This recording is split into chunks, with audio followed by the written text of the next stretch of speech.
ఎవడు నా సీట్కి ఖర్చు వేస్తున్నాడు.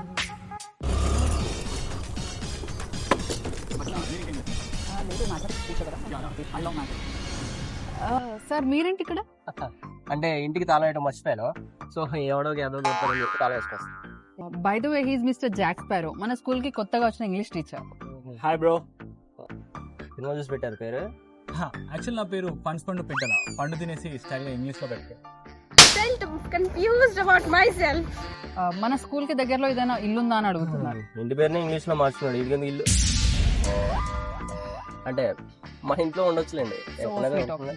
సార్ మీరు మాట్లాడుకోండి, నాకు కొంచెం వర్క్ ఉంది, నేను మళ్ళీ కలుస్తాను. Okay bye. చూడు బ్రో, చిన్నప్పటి నుంచి నాకు మ్యాథ్స్ అంటే ఇష్టం. ఎందుకో ఇంకో సబ్జెక్ట్ ఎక్కేది కాదు. సో నీ సబ్జెక్ట్ ఏమన్నా నీ సీట్ కింద పెట్టుకో. ఎందుకో బ్రో, చిన్నప్పటి నుంచి నాకు కూడా మ్యాథ్స్ అంటేనే ఎక్కువ ఇష్టం. సో నీ సబ్జెక్ట్ ఏమైనా ఉంటే గ్రౌండ్ లో చూసుకో, నేను మొత్తం క్లాస్ రూమ్ లో చూసుకో. రెచ్చగొడుతున్నావు సూరి. త్వరలో 2 కత్తులు ఎందుకని ఆలోచిస్తాను. నా మాటిని నీ సిలబస్ సర్చ్ చేసుకో. చూడు గిఫ్ట్, యవ్వనంగా ఉండే మ్యాథ్స్ మనల్ని ఎప్పుడు టెస్ట్ చేస్తుంటది. ఇక్కడ మ్యాటర్ ఏంటంటే నువ్వు గెలుస్తావా నేను గెలుస్తాను, చూద్దాం. బిల్ కట్టేళ్ళు ఇద్దరు వెళ్ళిపోతున్నారు. ఎవడు కడతా బిల్? Intelligent fellow.